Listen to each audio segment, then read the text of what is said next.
Start. Okay okay okay. दोस्तों, आप eco आ रहा है। देख रहे हैं मेरा चैनल मौलाना साजिद रशीदी।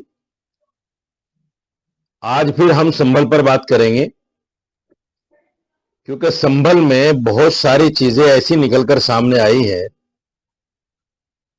जिनको देखकर लगता है कि सरकार नहीं चाहती कि देश में अमन हो। शासन प्रशासन जिस तरह से कहीं ना कहीं साठगांठ है संभल के मामले को लेकर, वो अपने आप में चिंता का विषय है। क्योंकि पब्लिक पब्लिक ज्यादा इन्वॉल्व नहीं होती जब तक शासन प्रशासन का इशारा नहीं होता और शासन प्रशासन की बैक नहीं होती पीछे से। जिस तरीके से वहां दंगा हुआ, 5 लोग मारे गए और जो लोग जख्मी हुए, उनके जो बयान हॉस्पिटल से सामने आ रहे हैं वो बड़ा चिंताजनक है। एक लड़के ने यह बयान दिया टीवी के सामने कि साहब, मेरे ऊपर दबाव बनाया जा रहा है कि 10 लोगों के नाम बताओ, अगर तुम छूटना चाहते हो हम तुम्हें छोड़ देंगे, 10 नामों के लोगों के नाम बता दो। दूसरे उससे यह भी कहा जा रहा है कि तुम ये कहना कि हां, मेरे सामने पत्थरबाजी मुस्लिम लड़कों ने की है। इस तरह के बयानात निकलकर सामने आ रहे हैं। कुछ जो इंटेलेक्चुअल लोग हैं, जो राजनीति को गहरी नजर से देखते हैं, उनका कहना यह है कि यह दंगा अवाम की तरफ से नहीं, ये पहले से तय था, इलेक्शन से पहले होना था, लेकिन इसमें किसी कारण जो है देरी हो गई। करना जरूर था, क्योंकि 2027 की भी भूमिका बनानी है। योगी जी का बीजेपी के साथ जो तनाव चल रहा है, उसको भी कहीं ना कहीं संज्ञान में लेते हुए इस तरह की चीजें सामने आनी है। बहुत सारी चीजें हैं, हम इन्हीं पर बात करेंगे। और एक नया एंगल मैं आपको बताता हूं। एएसआई का सर्वे हुआ सोमनाथ मंदिर में।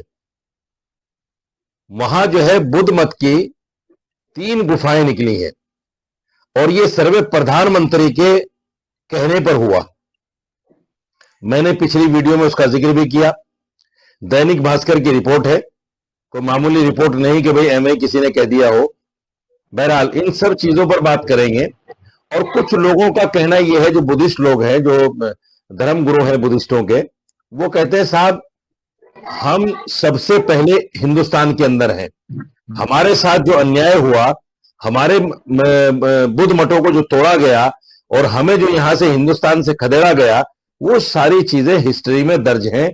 अगर ऐसा हुआ तो फिर हम भी हर मंदिर के नीचे खुदाई के लिए सर्वे की मांग करेंगे। बहुत सारी चीजें हैं। 2 खास मेहमान मेरे साथ जुड़े हुए हैं। पंडित अजय गौतम हैं, जो बेबाकी के साथ और बड़ी मुखरता के साथ अपनी बात रखते हैं। कारी नूर आलम मजहरी साहब हैं, ये भी माशाल्लाह बड़ी गहरी नजर है समाज पर इनकी, और सियासत पर भी जो हो रहा है उसको गहरी नजर से देखते हैं, और उसको अपनी अपनी भाषा में, अपनी जबान में उसको व्यक्त भी करते हैं। दोनों लोगों का स्वागत है मेरे चैनल पर। आप लोगों ने टाइम निकाला, मैं इसका शुक्रिया अदा करता हूं। और अजहरी साहब, मैं आपके पास आता हूं। सबसे पहले एक बच्चे का ये बयान जो मैंने सुनवाया कि 10 लोगों के नाम दे दो अगर बचना चाहते हो, और ये गवाही दे दो कि मुसलमान बच्चों ने पत्थरबाजी की है, ये क्या है? इस पर क्या सोचते हैं आप? दरअसल है क्या, वो लोग ताकत और सत्ता का खुला हुआ दुरुपयोग कर रहे हैं। ये सब जानते हैं। लोगों ने जब आपने देखा होगा बहराइच के महाराजगंज में क्या हुआ था। राम गोपाल मिश्रा नाम का एक एक बेटा था किसी का, और वो उसको चढ़ा दिया गया एक झंडा किसी मुसलमान परिवार के घर का उखाड़ने उखाड़ने के लिए। और जब झंडा वो उखाड़ने उखाड़ने गया और उसके वहां पर गोली मार दी गई, उसको मार दिया गया, हम सबने उसकी निंदा की और गलत हुआ। लेकिन जब उसके पूरे महाराजगंज में जो हुआ, उसकी जो प्लानिंग लोगों के सामने आई, पहले तो बड़ी हाहाकार थी, बड़ी हू हल्ला थी, बड़ा बहुत गदर था। कि ये कर दिया मुसलमानों ने, मतलब वो पूरा नैरेटिव सेट कर लेते हैं, पूरी ताकत लगाते हैं, कहीं हिंदू मुसलमानों में दूरियां हो, हिंदू मुसलमानों में नफरतें हो, भाईचारा खत्म हो। तो वो पूरी ताकत उन्होंने लगा ली पहले कि मतलब मुसलमानों ने हिंदुओं को मारा, ऐसा करा ऐसा करा। फिर मुसलमानों की गाड़ियां जला दी गई, मुसलमानों के घर तोड़ फोड़ दिए गए, मुसलमानों के घरों में घुस करके मारा गया। पुलिस ने यहाँ तक के एक बड़े अधिकारी ने सड़क पर एक रिवॉल्वर दिखा करके ये भी मतलब जो वहां दंगाई थे उनको खदेड़ने की कोशिश भी की, ये भी दिखाया दिखाया गया। जब बाद में वो वीडियो सामने आया, यही दैनिक भास्कर की रिपोर्ट की सबसे पहली, कि दो लोग हिंदू समाज से ताल्लुक रखने वाले रास्ते में बैठे थे, मिश्रा थे वो लोग, और उन लोगों ने जब ये बताया कि पुलिस ने तो हमें 2 घंटे का टाइम दे रखा था कि 2 घंटे में बहराइच महाराजगंज खत्म खत्म कर दो, लेकिन कुछ अपने लोग थे जिन्होंने गद्दारी कर दी।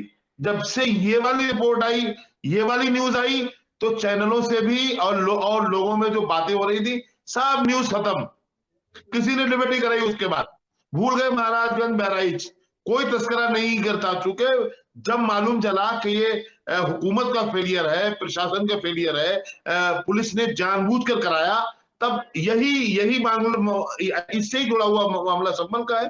इसकी भी तैयारी पहले से आप देखिए, जो सीओ रामपुर में आजम खान को उखाड़ने के लिए भेजा गया था, वही सीओ संभल में है। जो डीएम रामपुर में थे, वो आज वहां कमिश्नर है। ये बात किसी से छिपी हुई नहीं है। अब जाहिर है ये पहले से तैयारी चल रही थी कि संभल को कैसे कैसे उखाड़ना है, संभल में कैसे हिंदू और मुसलमान करना है।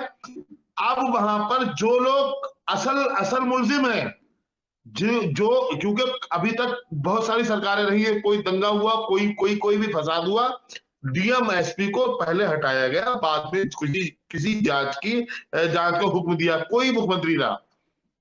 लेकिन हम ये पहली सरकार देख रहे हैं, जो दोषी है वही कर रहा है, जांच कर रहा है। जो दोषी है वो बैठा हुआ प्रेस कॉन्फ्रेंस कर रहा है। मेरा मानना यह है कि संभल मामले में जब तक डीएम एसपी और उस सीओ को, अनुज नाम के उस सीओ को नहीं हटाया जाएगा, तब तक सही दोषी और सामने नहीं आ पाएंगे, ईमानदारी से जांच नहीं हो पाएगी। सब सामने विष्णु शंकर जैन क्या है? विष्णु शंकर जैन पूरे भारत की दरगाहों और मस्जिदों को तोड़ने, हिंदू और मुसलमानों में खटास पैदा करने, नफरत पैदा करने के लिए जाने जाते हैं। और वो खुद भी हिंदू नहीं है, वो जैन मजहब से ताल्लुक रखते हैं, वो भी अल्पसंख्यक समाज से ताल्लुक रखते हैं। उनका दोनों बाप बेटों का क्या क्या इरादा है नहीं मालूम। मैं पूरी जिम्मेदारी से आपके चैनल पर कह रहा हूं, गौतम जी वरिष्ठ शख्सियत हैं, हमारे बड़े बड़े भाई हैं, हम उनकी बहुत इज्जत भी करते हैं, ताल्लुक रखते हैं। मैं गौतम जी किसी का विरोधी नहीं हूं, किसी के विरोध में नहीं बोल रहा हूं। संभल में जो भी हुआ है वो सरकार का, प्रशासन का, पुलिस का फेलियर है।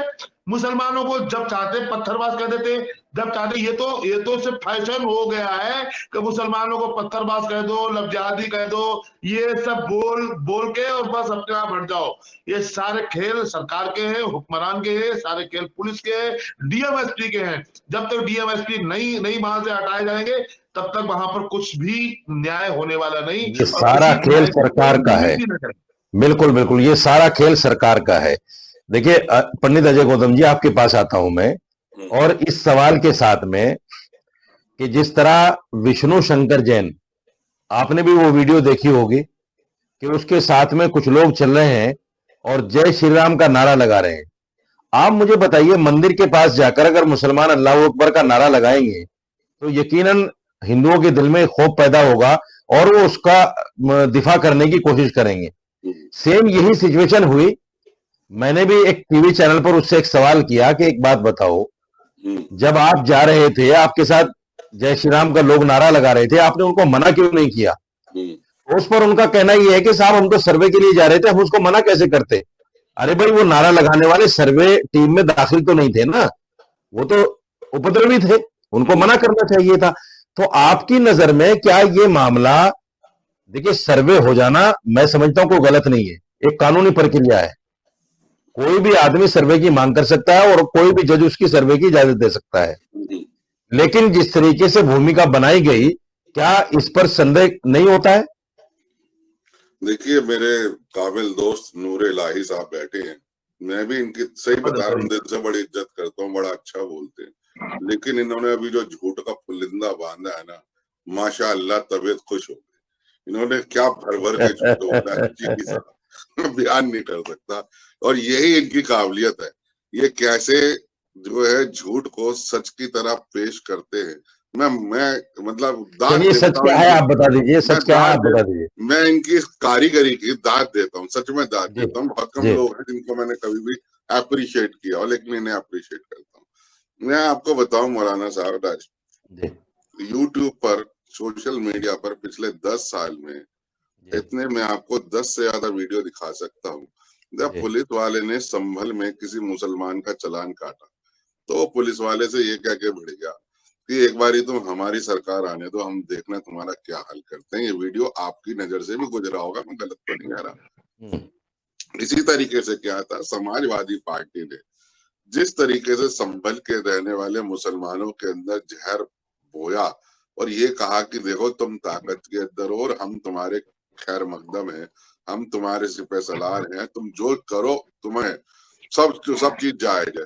यहाँ तक कि वहां जो कल की मंदिर बनना था, समाजवादी पार्टी ने उस पर रोक लगा दी, प्रशासनिक रोक जो इलाहाबाद से हटके प्रमोद कृष्णम ने हटवाई। ये सारी चीजें हैं, क्योंकि मंदिर क्यों नहीं बनेगा इलाके में, यहाँ माहौल खराब हो जाएगा, शांति खराब हो जाएगी। जब जिस जगह की डेमोग्राफी पे और वहां के लोकल लोगों के मन में इतना जहर भर दिया हो कि वहां मंदिर भी बनने पे प्रशासन ने रोक लगा दी, कलकी का मंदिर नहीं बनेगा, ताकि माहौल या खराब ना हो जाए, शांति भंग ना हो जाए। तो जो संभल के लोग थे वो ये बैठे हुए थे इस चीज के अंदर कि एक बार हमें मौका मिल जाए, फिर हम बताते हैं कि हम क्या है, सच्चाई और वास्तविकता। देखो, नारे लगाना मस्जिद के अंदर गलत है, मैं उसको समर्थन नहीं करूंगा। और विष्णु शंकर जैन के सामने अगर हुआ है ये, तो उसे भी रोकना चाहिए था। ठीक है, इसके अंदर कोई किसी की कोई गलत बात को गलत कहने का मेरे में हिम्मत है। आप सर्वे के लिए गए हो, सर्वे करिए, लेकिन उस जगह, वो जगह जब तक मस्जिद डिक्लेयर है तब तक आपको मस्जिद के नियमों का एहतराम करना चाहिए। आपको वहां जाके ऐसी कोई चीज नहीं करनी चाहिए जिससे कोई बात खराब हो। ठीक है, जब तक वो मस्जिद है, मस्जिद मस्जिद मान के एहतराम करिए उसका। लेकिन नारे लगाना गलत है, निश्चित तौर पर गलत है। और उसका एक मौका मिल गया। अब वहां के जो माननीय सांसद हैं, उनके पिताजी जो संसद के अंदर, आपने देखा होगा कि कैसे जब राष्ट्रगान शुरू होता था या वंदे मातरम शुरू होता था, तो वो संसद छोड़ के चले जाते थे। वो मानसिकता बताता है। राष्ट्रगान, देखिए आप, राष्ट्रगान या राष्ट्रगीत को मत मानिए, कोई जबरदस्ती थोड़ी ना किसी से कहलवा लेगा, लेकिन उसका बहिष्कार करना, वो भी देश के बड़ी पंचायत में, ये चीज आप, मैं मानता हूँ मौलाना रशीदी जी, आप इंटेलेक्चुअल प्रॉपर्टी हो, आप कोई चीज ऐसी नहीं है जो आपकी आंखों से नहीं गुजरी हो या आपको याद नहीं हो। क्या जो वहां के सांसद जो पहले अब सिधार गए हैं, क्या उन्होंने संसद में बहिष्कार नहीं किया इस चीज का, राष्ट्रगीत का और राष्ट्रगान का? आप नहीं, बताइए। राष्ट्रगान का नहीं, देखिए राष्ट्रगान का नहीं, राष्ट्रगीत का, राष्ट्रगीत जो है, वंदे मातरम जो है, उसका बहिष्कार किया, मैं मानता हूं। जी अब मेरी उसका मैं बात भी करता हूं, उसका मैं भी करता हूं। सुन तो लीजिए, मेरी बात सुनिए। देखिए, अगर आप उसको मत बहिष्कार करने का मतलब, दो चीजें होती हैं। सपोज करिए कहीं अगर अजान है, अजान बज रही है, मेरी बात सुनिए, अजान बज रही है, तो मैं अजान में शामिल ना हूं, ये एक तरीका है, और मैं चुप बैठा रहूं, ये दूसरा एक तरीका है। गलत तो नहीं ना? लेकिन मैं उसका अजान का बहिष्कार करूंगा तो किसी को बुरा तो लगेगा नहीं लगेगा, मुझे बताइए। मैं साइलेंट रहूं, मैं उसमें शामिल ना हूं, यही तो मेरा वो होता है। लेकिन वो वर्क की जो लगातार, जो जिस तरीके से उसने संभल के, देखिए मैं ये मानता हूँ, आम हिंदुस्तानी, हिंदू हो या मुसलमान हो, उसकी बेसिक चिंता है आज की तारीख में रोटी, कपड़ा और मकान। उसे किसी फालतू राजनीतिक उद्देश्यों से कोई लेना देना नहीं है। चाहे वो हिंदू हो, मुसलमान हो, सिख हो, जिसके घर में रोटी नहीं है वो रोटी के लिए लड़ेगा, वो मंदिर मस्जिद के लिए नहीं लड़ेगा। लेकिन नेता उनके मन के अंदर ऐसा जहर बो देते हैं कि जिससे वो अपनी प्राथमिकता अब भूल के इन सब फसादों में पड़ पंडित जी, जाते एक सवाल मेरे जहन में आ रहा है, अगर उसका आप सही जवाब दे दें, और मैं समझना भी चाहता हूं। नहीं, मैं तो अपनी वंदे 10 सेकंड बात पूरी कर लूं, फिर ये जो दंगे वाली बात है, अब एक नहीं, बात इसी से मिला हुआ है ये जो वंदे मातरम की बात आई, इससे मिला हुआ है। हाँ, हाँ, मैं ये कहना चाहता हूं कि वंदे मातरम जो राष्ट्रगीत है, मैंने वेद पढ़ी है, मैंने भागवत गीता पढ़ी है, मैंने कुछ उपनिषद भी पढ़े हैं, मैंने रामायण भी पढ़ी है। मुझे कहीं ऐसा उल्लेख नहीं मिलता कि ये जो राष्ट्रीय गीत है वंदे मातरम, इसका उच्चारण करना धर्म से जुड़ी हुई चीज है। नहीं आपने देखो, कहीं पढ़ा है? मैं क्या कह रहा हूँ, देखिए उस वक्त में जो माहौल था, जैसे कि राष्ट्रगान भी जिसको बनाया वो 5 हिस्सों में से एक को ले लिया, इसी तरीके से राष्ट्रगीत को ले लिया, ये सब आज की तारीख में मेरा सवाल जो है, मेरे सवाल पर जवाब दीजिए, क्या ये धार्मिक आस्था का मामला है वंदे मातरम? नहीं, धर्म की आस्था का मामला नहीं है, ये तो सिर्फ फिर जो इस आपके पर बवाल क्यों होता है? नहीं, मैंने कहा ना, मैंने तो कहा जिसका अकीदा पढ़िए, जिसका अकीदा मत पढ़िए, सीधी सी बात है, मैं तो कहता नहीं। खत्म मैं हो तो गई बात। चलिए, अब मैं, आप अपनी बात पूरी करिए, अब अपनी जो बात पूरी अब जो जी। संभल वाली बात थी, संभल के लोगों में ये 10 साल से जहर भर रखा था वहां के नेताओं ने कि देखो तुम्हारे साथ जाति हो रही है, जो समाजवादी पार्टी के टाइम में नहीं थी। अब एक कोर्ट का ऑर्डर आया, सर्वे हो रहा था, कहां से वहां के जो लोकल एमएलए हैं और जो लोकल वहां के सांसद हैं, एक तुर्क है, एक अफगानी है, एक खान कहता है, उनके बीच में वर्चस्व की लड़ाई की, कौन मुसलमानों का सिपहसार है। दोनों ने भीड़ को बुलाया, दोनों ने भीड़ को उकसाया, कहां से एक साथ पत्थर आ गए, क्यों पत्थर चलाने शुरू हुए। और आपको देखिए पोस्टमार्टम रिपोर्ट के अंदर जो पुलिस गोली चलाती है, आप जब हथियार आपको लाइसेंस का मिल जाएगा तो उसमें आप समझिएगा जो सरकारी जो मशीनरी होती है, उसको जो गोली होती है ना, उसके उस पर अलग से मार्क लगा होता है, और जो वैसे नॉर्मली कट्टों में यूज होती है गोलियां 315 की या 12 बोर की, वो अलग होती हैं। मरने वाले लोगों के जिस्म से जो निकली हैं गोलियां, वो 12 बोर और 315 की हैं, जो कट्टों में इस्तेमाल होती है। इसका मतलब सूत्रों से ये भी जानकारी है पंडित अजय गौतम जी, कि जो प्रशासन के लोग थे, जो एसपी और दूसरे पुलिस वाले थे, उन लोगों ने बाकायदा देसी कट्टों से वो गोलियां चलाई, जिनसे 5 लोगों की मृत्यु हुई। अगर आपके पास कोई वीडियो मिल जाए, मैं ये केस मुसलमानों की तरफ से वीडियो तो इसकी भी नहीं है कि दूसरे आदमी की गोली से मरे हैं वो लोग, वीडियो तो इसकी भी नहीं है। वो तो पोस्टमार्टम रिपोर्ट कहती है, और पोस्टमार्टम नहीं, नहीं, रिपोर्ट नहीं, की नहीं। वीडियोग्राफी भी है। पोस्टमार्टम रिपोर्ट आपको ये बता सकती है कि गोली कौन सी लगी है, मारी किसने, ये तो नहीं बता सकते। नहीं नहीं नहीं नहीं, गोली का मैं आपको यही तो समझा रहा हूँ कि पुलिस की गोली और प्राइवेट गोली का फर्क होता है कि किस गोली से मरी है, ये नहीं है। अरे सर, अगर हाथ में देसी कट्टा होगा पुलिस के, तो छर्रा ही छोड़ेगी ना। मैं क्या कह रहा हूँ, वो कोई सरकारी गोली थोड़ी छोड़ देगा उस कट्टे से। 12 बोर के जो छर्रे हैं वो पुलिस इस्तेमाल ही नहीं करती, आपको भी मालूम। नहीं, नहीं। या अच्छा, तो एक चीज और मैं आपको बताता हूँ, देखिए, 9mm आप भी करेगी। जानते होंगे, संविधान इस चीज की इजाजत नहीं देता कि जिस वक्त आप दंगा हो, पुलिस को ये इजाजत नहीं है कि उसकी पिस्टल का रुख 90 डिग्री पर हो। देखिए इजाजत है? आप बताइए मुझे। उसका रुख जो है ऊपर होना चाहिए। मेरा और वो ऐसे करके गोलियां चला रहे थे। अब वीडियो आपने भी देखी होगी। ये 90 डिग्री पर गोलियां चलाना संविधान इसकी इजाजत नहीं देता, मौलाना साहब, उन्होंने जब तक शूट एंड साइड का ऑर्डर ना हो जाए। सर, उन्होंने बुलेट नहीं चलाई, पैलेट चलाई है। बुलेट और पैलेट में फर्क है। बुलेट अब ये नया एंगल कहां से ले आए आपके? बुलेट और पैलेट में फर्क है। पैलेट जो होती है, पैलेट किसी की जान नहीं लेती, पैलेट होती है रबड़ की या प्लास्टिक की, उससे अरे मेरे भाई, जान नहीं लगती। रबड़ की गोलियां क्या धुआं छोड़ती हैं? पैलेट है वो, बुलेट नहीं है। रबड़ की गोली को पैलेट धुआं छोड़ती हैं क्या? वो धुआं छोड़ती हैं क्या? वो धुआं, वो जो उसमें इतनी आवाज होती है जितनी गोली में आवाज होती है। जो आंसू गैस वीडियो तो देखे मेरे भाई, आंसू गैस वाले जो गोले हैं ना, आंसू गैस वाले जो गोले हैं, आंसू गैस वाले बिल्कुल अलग होते हैं। वो छोटी गन से नहीं छोड़ सकते आप, उनकी तो गन भी अलग होती है।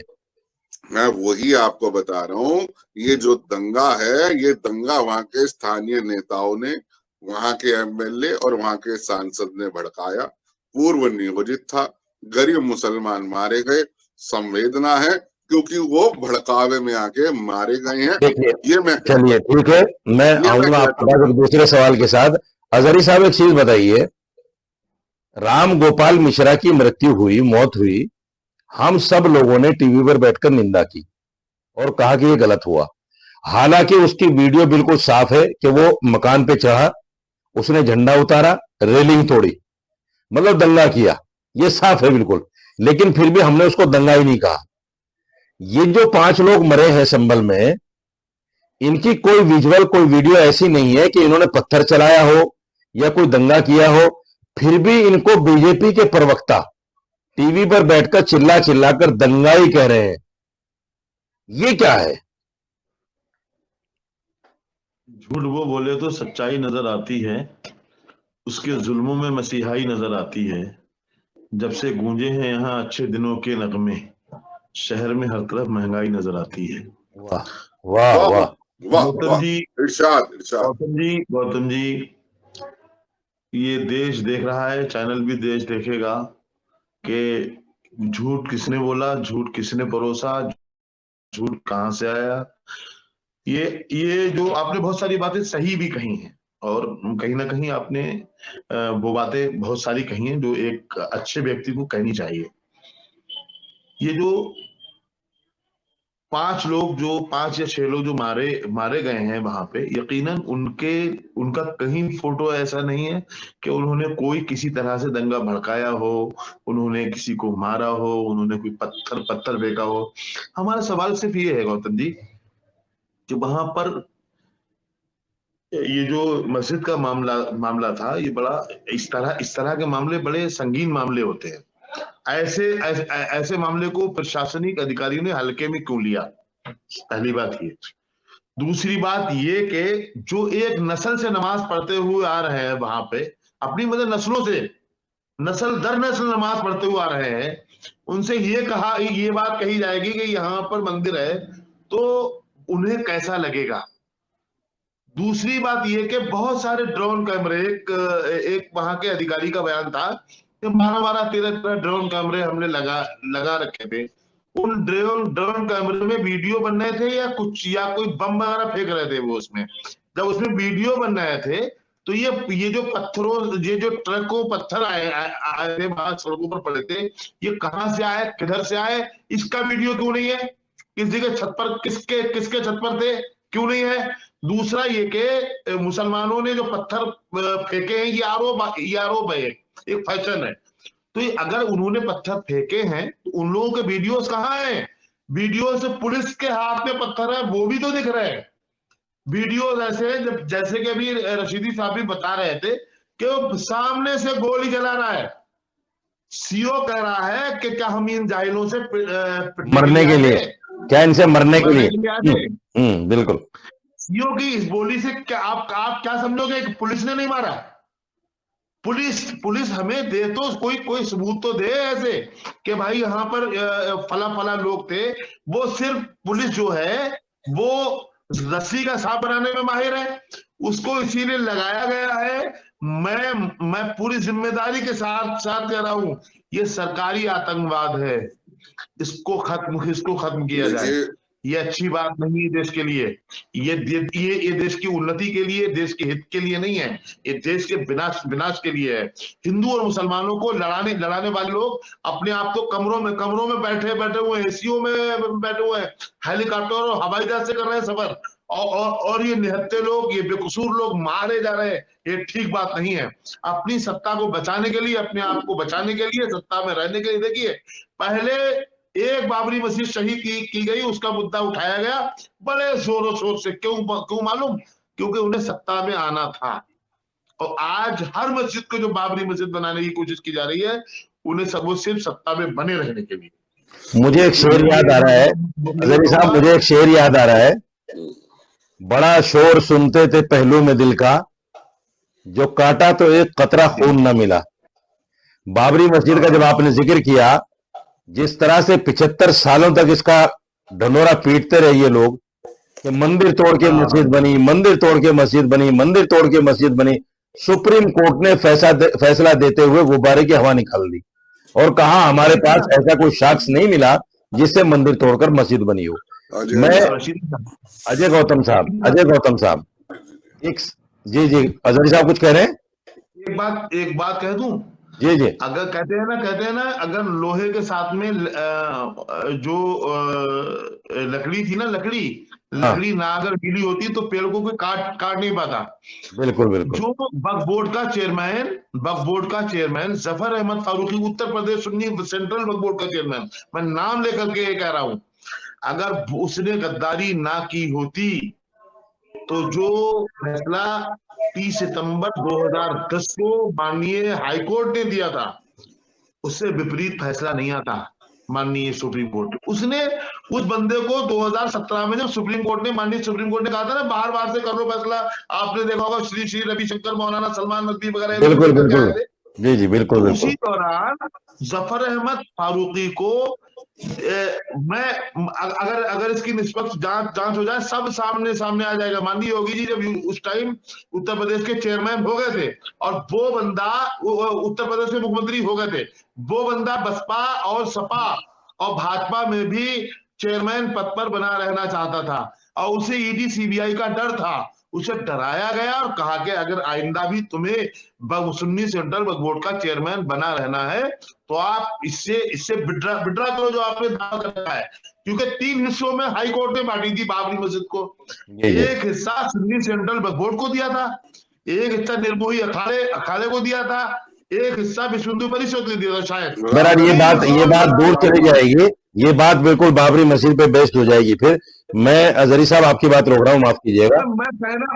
मैं कहना ये चाहता हूं कि अगर वो वक्फ बोर्ड का हाँ चेयरमैन मुनाफिक अगर ना अपने होता आप तो ये को बातें ना वापस होती। विड्रा बिल्कुल ना बिल्कुल करता तो बाबरी मस्जिद हमारे हाथों से बिल्कुल नहीं बिल्कुल। मैं मुझे पंडित अजय गौतम जी, मुझे अजय मुझे गौतम जी, जी जी मैं ये कहना चाहता हूं, देखिए आपको पता है आप कोर्ट में केस लड़ते हैं, बहुत सारे केसेस आपके पेंडिंग हैं जी जी जी और ऐसे भी केसेस होंगे आपके जो 2 साल से 3 साल से 4 साल से लंबित हैं, अभी तक उनका कोई निर्वहन नहीं हुआ।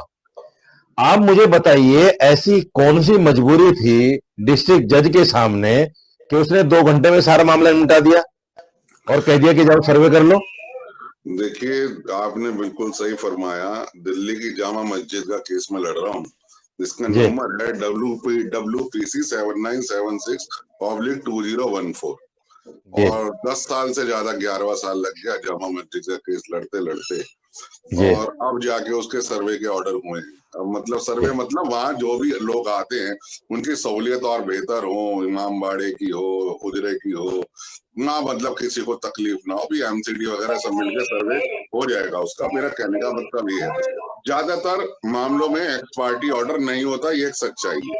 जी और जो इसके मामले में, संभल के मामले में हुआ, उसमें 39(1)(2) जो CPC का प्रोविजन है उसमें एक्स पार्टी ऑर्डर हो गया। ज्यादातर नहीं होता है, प्रोसीजरली नहीं होता है, वास्तविकता। इसमें मैं आपकी बात से कोई मतलब मुखालफत नहीं कर रहा। जी जी ज्यादातर क्या होता है, चाहे 2 दिन का टाइम दे, दूसरी पार्टी को टाइम दिया जाता है कि उसको भी सुन ले, फिर हम एक्स पार्टी का ऑर्डर कर देंगे। ठीक है, प्रोसीजरली तो यही होता है, ये वास्तविकता है, इसमें आप कुछ गलत नहीं कह रहे। जी जी बिल्कुल। ठीक है, चाहे कोर्ट ये कह रही 2 दिन का तारीख लगा दे। अब क्या कारण था, क्यों कोर्ट ने एक्स पार्टी ऑर्डर दिया या अपनी पावर जो होती है उसको एक्सरसाइज किया? क्योंकि जज के पास पावर होती है, वो एक्स पार्टी ऑर्डर कर सकता है, उसने कर दिया। अपनी पावर का क्या सोच के इस्तेमाल किया, इसलिए शायद सुप्रीम कोर्ट ने उस पर रोक लगाई। नहीं सोच ये हो सकती होगी, माफ कीजिए मैं रोक रहा हूं आपको, कि जैसे गोगोई साहब को राज्यसभा मिल गई और दूसरे लोगों को पता नहीं क्या क्या मिल गया, नहीं ऐसी ये सोच हो।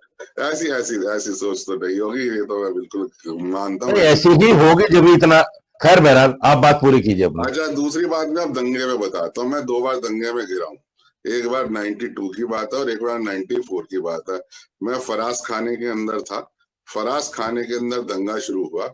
और आप मानिए, जब दंगा होता है ना रशीदी जी और इलाही साहब का मुझे नहीं पता इनका ये फंसे या नहीं फंसे, जब जरी दंगा साहब। होता है ना, एक भीड़ आ रही होती है, एक जी आपको एक मौका मिलता है पीछे देखने का, बस एक मौका।